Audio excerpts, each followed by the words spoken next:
assez traditionnel. C'est ça. C'est parti, rentrée des deux équipes sur le terrain.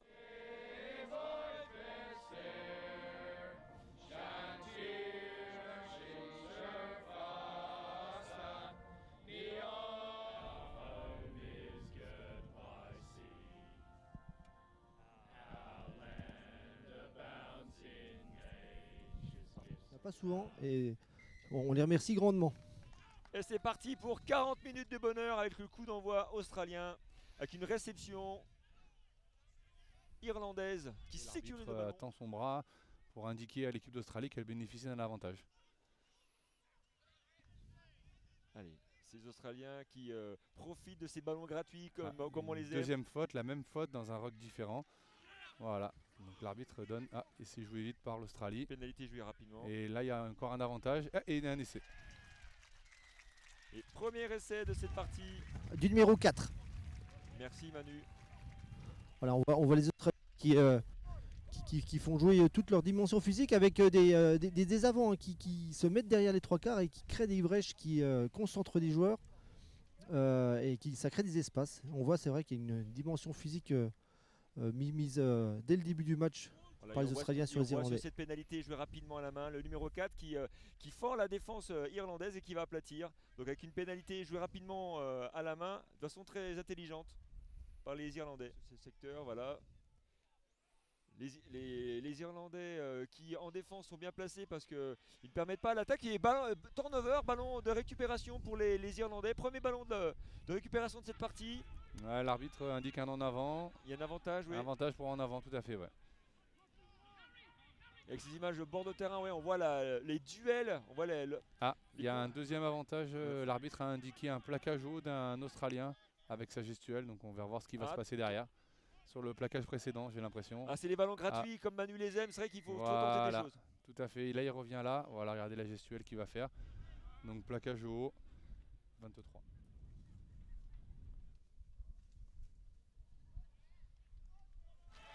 Et ça passe. Avec l'aide du vent, c'est un peu plus facile, mais effectivement, il a quand même un beau coup de pied. Et ouais, il y a un beau duel en touche parce que les équipes ne sont pas à l'aise sur cet aspect parce que les défenses lisent bien les combinaisons. Un magnifique gestuel de l'ouvreur.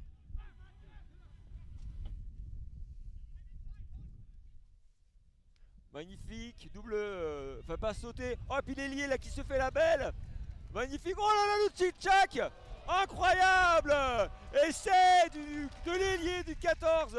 Magnifique essai. Alors là, il a fait un festival. Alors celui-ci, il va rentrer dans nos best-of. Il nous fait un magnifique spectacle, l'ailier virevoltant, le numéro 14. Donc on va revoir tout de suite cette somptueuse action au ralenti. Comme on peut le voir après cette touche cafouillée par les Australiens. Regardez la double sautée. Voilà, l'ailier qui fait son essai tout seul. Premier défenseur battu. Allez, je fixe, cadrage débordement. Clac, je reviens intérieur. Deuxième défenseur. Troisième, quatrième défenseur. Et il se fait l'essai tout seul. Au niveau des perches, magnifique action. Magnifique essai du 14 à la 13e minute. Je m'enflamme, mais il y a de quoi. Il y a un bel athlète hein, avec une vélocité impressionnante. Je pense ouzbek ou japonais. Allez, touche australienne. Aïe aïe aïe. Oh, il va y aller. Échappé du numéro 5. Oh, il va y aller. Oh, il y va. Échappé du numéro 5. Essai. Essai du deuxième ligne. Belle course pour un deuxième ligne. Oui. On va regarder. Ce qu'on disait, hein, c'est on va voir le ralenti. On va les deuxième ligne en position de trois quarts et avec un rugby total. Hein. Tous les joueurs, une fois que la touche et la mêlée sont passées, c'est rugby total. Tous les joueurs australiens sont capables de faire des courses comme les avants comme les trois quarts. Regardez, etc. il récupère le ballon dans les 40 mètres, il transverse la défense, cadrage débordement sur l'arrière, et puis après les jambes font le reste parce que même l'arrière n'arrive pas à suivre, et l'ailier qui arrive de l'aile opposée, elle arrive tardivement. Il y a beaucoup d'applications.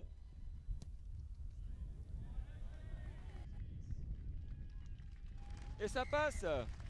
Chapeau à l'organisation qui met les moyens techniques et arbitrales au maximum hein, des curseurs. Donc arbitre de touche, arbitre d'en-but, 2 arbitres bord de terrain. Il y a tout ce qu'il faut avec la sonorisation pour qu'il n'y ait pas de débat sur les prises de décision. Ça nous alors le débat sur les décisions existera toujours, mais oui, ça nous permet à nous déjà de gagner en facilité pour donner des décisions, pour aider notre collègue qui est au centre. Après, l'arbitre de centre est le seul maître à bord et c'est lui qui décidera voilà, de ce qu'il a. Voilà, par exemple, là, il a un avantage. Encore une fois, vous avez vu que son bras tendu. Alors, j'ai pas vu sa gestuelle, qu'est-ce qu'il faisait comme gestuelle. Mais voilà, là, le numéro 12 va jouer au pied parce qu'il sait qu'il a un avantage. Voilà, le ballon est perdu. Ouais, ballon perdu. Voilà, hors jeu. Voilà.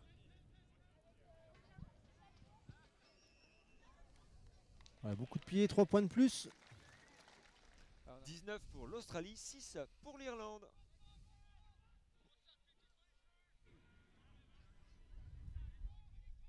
Allez, on va jouer au pied.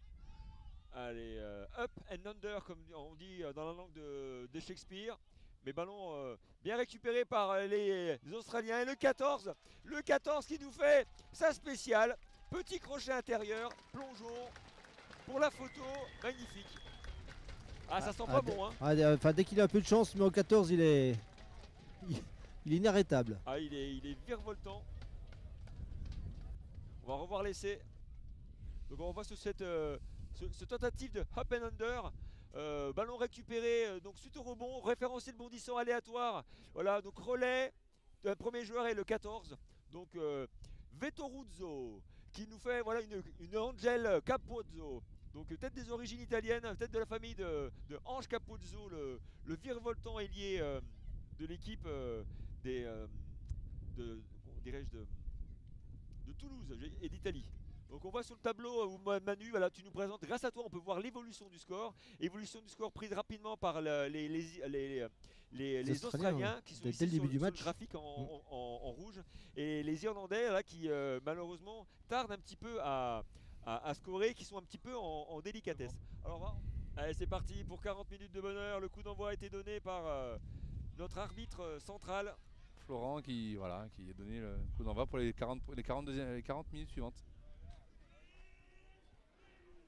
Ouais, mais il est toujours aussi stable. Ouais, parfait. Le départ numéro 8. C'est très bien. Ça combine bien, mais ça a du mal à avancer. On parlait tout à l'heure de l'esprit un peu des équipes nationales. On sent ce besoin de jouer chez les Irlandais, pardon. Mais effectivement, dimension physique pour l'instant est trop importante. Ah voilà.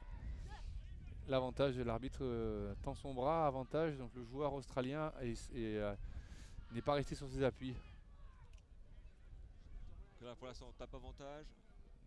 Mais c'est vrai que Sébastien, tu anticipes la décision, c'est parfait. Ah oui, en fait, il faut juste, après, avec l'habitude, hein, mais on se cale sur la gestuelle de l'arbitre, en fait. Et là, on a rentré à 1 mètre de la ligne. Les Irlandais vont-ils réussir à sauver l'honneur? Deuxième avantage, l'arbitre, avec sa gestuelle, indique que le joueur australien n'est pas sorti de la zone de plaquage. Là, c'est un bon ballon. Là, on est vraiment face des poteaux, avec une possibilité de pouvoir scorer. Et c'est... Enfin. Et c'est indiqué par l'arbitre, tout à fait. Super bien placé avec son juge d'en-but qu'on peut voir juste derrière. Alors c'est qui a marqué? Est-ce que celui qui prend le ballon? J'ai pas vu. Si, c'est celui qui se fait féliciter, qui a les mains sur les hanches là. On le voit à côté de son buteur là. C'est le numéro. Je vais mettre le ralenti, si tu peux me donner le numéro pour qu'on puisse bien mettre le numéro du joueur. Je pencherai pour le... Voilà, on voit l'action, donc un enchaînement de pick and go avec les avantages qu'on évoquait avec la gestuelle. Donc pick and go et on met au supplice la défense australienne du côté irlandais. Et enfin on est récompensé. Arrive à l'avant. Et on a des changements à venir, messieurs. Attends, je termine juste mon petit Manu. Oui. On n'a pas le numéro du scoreur, donc je vais mettre un numéro. Moi je dirais que c'est le numéro 8 qui a marqué. Le numéro 8, allez, ça tangue. Ouais. Ah bah oui, ça tangue. Avec un... Ballon chippé. Non, c'est casquette, c'est dommage. Ah dommage, ouais, effectivement. Et c'est du numéro, je crois que c'est encore le numéro 5, non, si je ne m'abuse. Ouais, je crois aussi. C'est le grand costaud, effectivement, c'est lui, ouais. Ouais, et c'est surprise, casquette. Ah oui, les Irlandais avaient piqué la balle en touche, mais sur la déviation, le ballon était allé dans l'embut et le plus prompt, c'est le numéro 5 irlandais. On va revoir l'action. Je laisse commenter l'action. Tu vas avoir le lancer. Ouais. Donc on va revoir le lancer irlandais. C'est australien, c'est australien à la base, et l'Irlandais capte. Du coup dévie le ballon dans son camp. Et effectivement, le numéro 5 le plus prompt, on va le voir ici, voilà, il plonge. Et ça va peut-être amener un peu de frustration, enfin pas de la frustration, mais disons un peu de... C'est difficile pour les Irlandais, il va falloir qu'ils se relèvent la tête parce que 33 à 13, là, ça va commencer à faire beaucoup de points d'écart, ouais, effectivement. Allez, ballon lent. Ah, attention, on retrouve le cœur du terrain. Les plaquages et sont ballon, ratés et la Messidite, malheureusement pour cette équipe d'Irlande. La petite balade irlandaise en Bretagne, malheureusement, se termine par encore un énième essai. Et cette balade irlandaise, ils vont s'en rappeler, hein, en Bretagne, malheureusement, elle va pas leur apporter des bons souvenirs aujourd'hui, hein, du côté de Plabennec. On va revoir l'action. Donc sur ce ballon joué donc, dans les 22 mètres, voilà, il y a un point de fixation au sol. Et on retrouve le numéro 18, voilà, qui casse le plaquage, qui avance 1, 2, 3, et voilà, trop de plaquages ratés pour pouvoir permettre... voilà, cette équipe australienne a quand même un ton au-dessus de cette équipe irlandaise. Hein.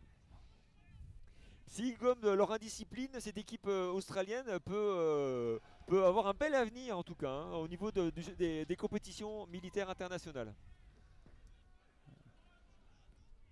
Et ça doit certainement nourrir des regrets auprès des supporters australiens qui regrettent aussi les petites polémiques qu'il y a eu au niveau du règlement. Essai! Un nouvel essai. Et voilà, ça va nourrir beaucoup de regrets du côté australien qui aurait aimé que l'Australie soit reversée dans le tableau du côté championnat. Mais malheureusement, il y a eu pas mal de discussions. Donc on ne va pas revenir là-dessus parce que c'était un petit peu compliqué. Donc on revoit ici l'action. Et c'est l'ailier, hein, qui marque, hein, du côté australien, hein, le 11. Hein. Donc on voit ici l'action. Passe sautée, ballon qui rebondit. Et encore un plaquage raté. Hein. Exactement. Et on voit le... Non, c'est le 23. C'est le 23 qui est rentré et qui score. Du coucher tôt ce soir pour pouvoir vous préparer ces petits bonus vidéo. Vous pouvez retrouver les résumés du match, les essais. On aura, comme dit Manu, on aura certainement des réactions des capitaines. Oui. Et Manu va nous montrer sa maîtrise de la langue de Shakespeare. Oh non, j'irai pas jusque là, il y a des interprètes, je vais m'appuyer sur eux, c'est plus prudent. Tu n'avais pas révisé tes verbes irréguliers, Manu? Et encore un essai. Oh là là, ça y est, là c'est la fin du bal pour l'Irlande. Et le marqueur d'essai, tu peux me regarder le numéro?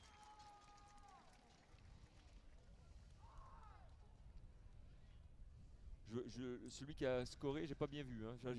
On a du mal à voir avec le contre-jour. C'est celui qui arrive là, le premier du groupe qui est en train de marcher avec les mains sur les hanches, je pense. Allez, on voit l'essai, donc ça part dès 22 mètres et un essai de 80 mètres parce que ça ricoche. Et le joueur casqué qui trouve l'espace, l'Irlande, voilà, au niveau de la défense, a lâché malheureusement. Et essai, donc j'essaie de voir le numéro. Je pense que après ça, ça sera terminé vu les. Mais je vois pas le numéro. Il est en train de boire un coup, je pense que c'est le 15. Moi je dirais le 15. Hein. Le 15, ouais. Ouais, je pense que c'est le 15. À l'arrière. C'est pour ça qu'on a traversé toute la France, c'est pour vivre ces choses-là. Donc Fred, si tu veux suivre les joueurs, c'est parfait. Voilà, regardez. Vous êtes dans la haie d'honneur. C'est une magnifique image que propose Fred. Ça, c'est beau. Je pense que c'est des souvenirs pour la vie qu'on est en train de se construire et qu'on est en train d'offrir à tous nos abonnés. C'est des moments toujours intéressants.